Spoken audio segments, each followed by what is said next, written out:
Why not now? This is a good time.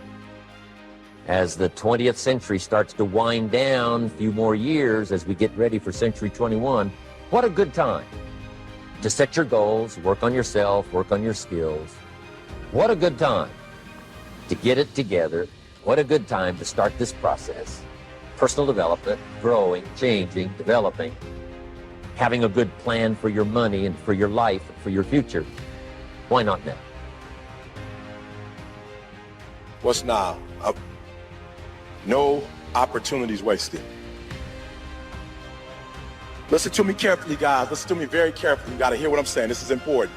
There are 86,400 seconds in a day, and if you maximize each and every one of them, you will live like you want to live, you will have what you want to have, and you'll be what you want to be. You can have more than you've got because you can become more than you are. If you just remain how you are, you'll always have what you've got. But if you're willing to make changes, the next 5 years of your life can be totally different than the last 5. If you don't change, chances are excellent the next 5 will be like the last. For things to change, you've got to change. For things to get better, it's not what happens that determines your future, it's what you do about what happens. Direction determines destination. All you got to do is make a little change in direction to arrive at a brand new destination in 2 years, 3 years, 5 years. You either have to change your life. That is, you gotta say, you know what, my body isn't there, I'm gonna go work out. My relationship isn't there, I'm gonna change it. You know, I'm not making what I gotta make, I'm gonna retool, I'm gonna get a new skill, I'm gonna go back to school, I'm gonna start a business, I'm gonna do something. You have to do something to change your life. Or, in order for you to be happy, if you can't change your life, you're gonna have to change your blueprint. Usually in life, it requires a little bit of each. Does that make sense?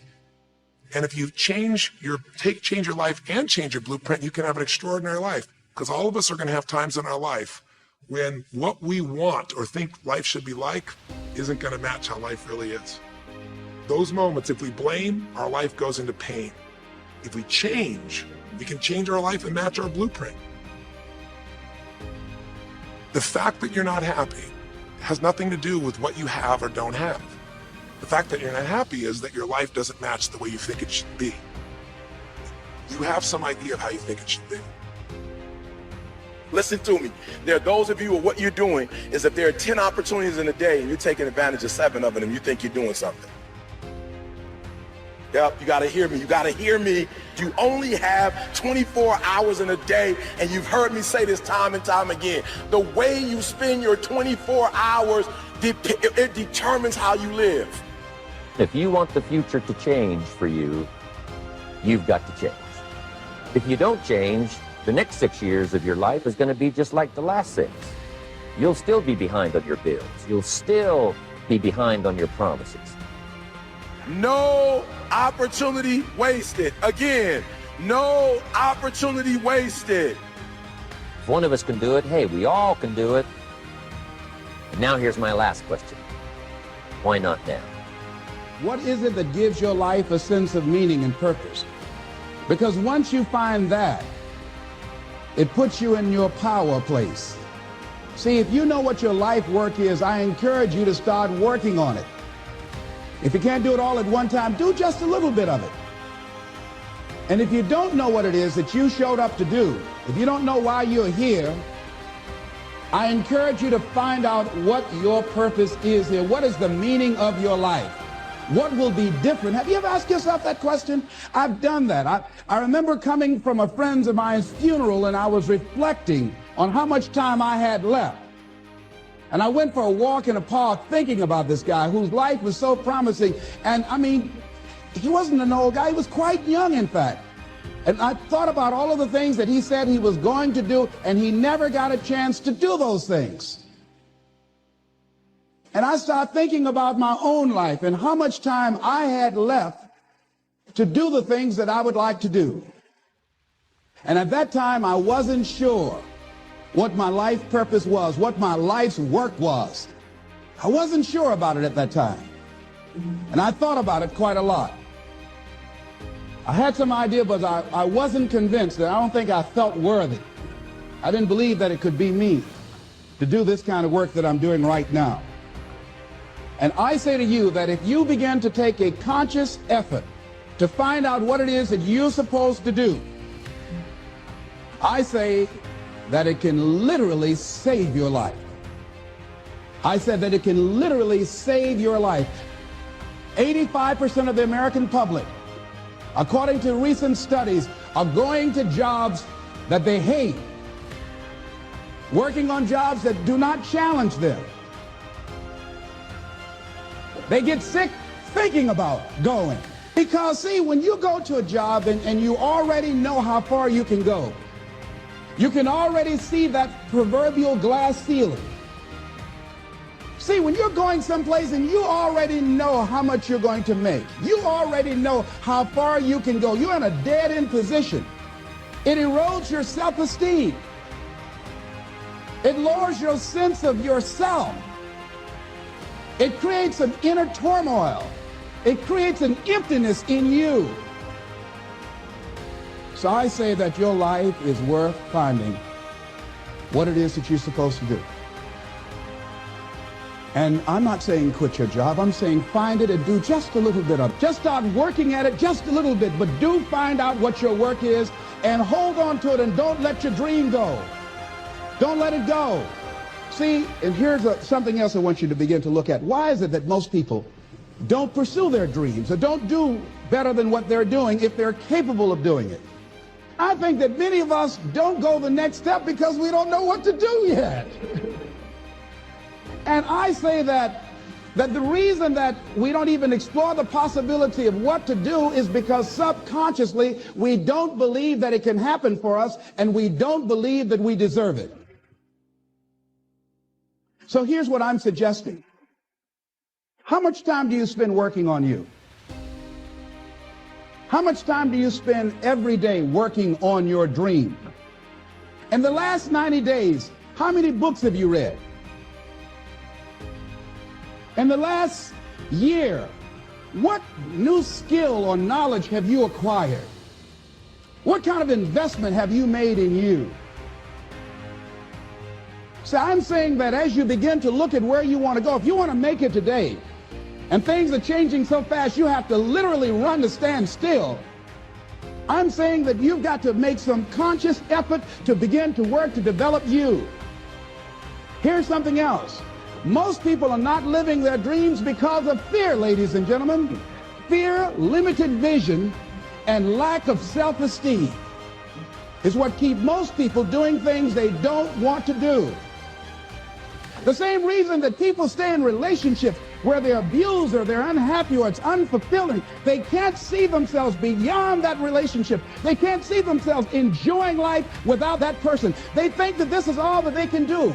The same reason that people get stuck at a certain level in life, they can't see things being better for them. And they think that this is it and this is all they deserve. This is all they've ever seen. It's been passed on to them. And they think that this is it for them. Oh no. I was looking what Dr. Blanton, Smiley Blanton, who was a colleague of Dr. Norman Vincent Peale, what he said about fear. He said, fear is the most subtle and destructive of all human diseases. Ladies and gentlemen, fear kills dreams. Fear kills hope. Fear put people in the hospital. Fear can age you. Fear, ladies and gentlemen, can hold you back from doing something that you know within yourself that you're capable of doing, but it will paralyze you. And it seemed like you're in a hypnotic spell. And I ask you a question, what is the benefit? What's the benefit of allowing fear to hold you back? What's the benefit of giving up on yourself, of not stepping out on life and taking life on? What is the benefit for you? What's the plus in that? It's one of the things I had to ask myself. So I didn't want to make any mistakes. I wanted everybody to like me. I wanted to be perfect the first time I did something. It's not going to happen. You're going to make some mistakes. You're going to hurt some folks' feelings. You're going to create some enemies whenever you decide that you want to begin to take life on. You've got to ask yourself, how long am I going to allow this to hold me back? I like what Zig Ziglar says. He said, fear is false evidence appearing real. That is an illusion that we create in our mind. It is a state of mind that can be changed. So let's look at how we can begin to take some steps to restructure that fear, to begin to expand our visions of ourselves, to begin to increase our self-esteem. Webster said that self-esteem means confidence and satisfaction in oneself. Look at your life right now. Whatever you've done up to this point in time, your life is working. Whatever you have produced, it came out of you as a result of the kind of person that you have become. It's a result of your choices. It's a result of your consciousness. Now you have to ask yourself, are you satisfied with what you have produced? Is this what you want? Would you like for things to be better than this? Do you believe that you deserve better than this? Or are you content? This is it. You don't have to do anything else. That you'll already resign yourself in life and say, well, I'm happy. I'm not starving like the people in Calcutta. Are you allowing yourself to get off the hook like that? Or do you believe somewhere in the back of your mind or in your heart that there's some other great work for you to do? There's something else that life has for you. And that's why you're here. How do we handle this fear factor? How do we increase our self-esteem? You have to begin to fortify yourself. How do we do that? I believe that you have to begin to consciously monitor your inner conversation and start talking to yourself. Start building yourself up. Sometimes the only good things you will hear about you are the things that you say to you. So I'm saying learn to be your own booster. Start building yourself up. Start encouraging yourself. It drives me crazy when people say that they don't have enough time to go to the gym for 45 minutes a day and work out, or to do something for 45 minutes to an hour a day to improve, if it is physically improve or if it is mentally to improve.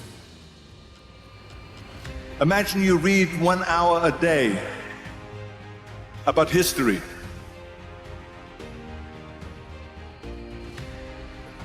How much you will learn after 365 hours in 1 year. Think about if you study about the history of musicians, of composers, how much you would know. Imagine if you would work on a business, on some business that you want to develop every day for an hour. Imagine how further along you will go and get. So it drives me nuts because we have, when people say we don't have the time, we have 24 hours a day. We sleep 6 hours a day, so that gives you still 18 hours. Now there's someone shaking their head out here in front to say probably, I don't sleep 6 hours, I sleep 8 hours, right? But just sleep faster. So we have 18 hours a day. The average person works around 8 to 10 hours. So let's assume it's 10 hours, so we have 8 hours left. Then you travel around an hour a day, maybe 2 hours a day. So now you have still 6 hours left. So what do you do with these 6 hours? What do you do with these 6 hours? Then we eat a little bit, then we schmooze a little bit, talk a little bit to people and all that stuff. But you can see how much time there is available if you organize your day. So you got to work hard.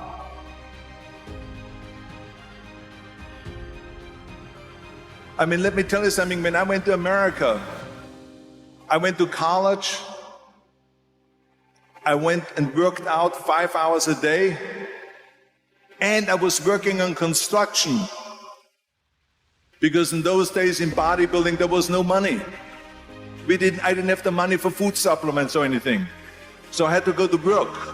So I worked on construction. I went to college. I worked out in the gym, and at night from 8 o'clock at night to 12 midnight, I went to acting class 4 times a week. So I did all of that. There was not one single minute that I wasted. And this is why I'm standing here today.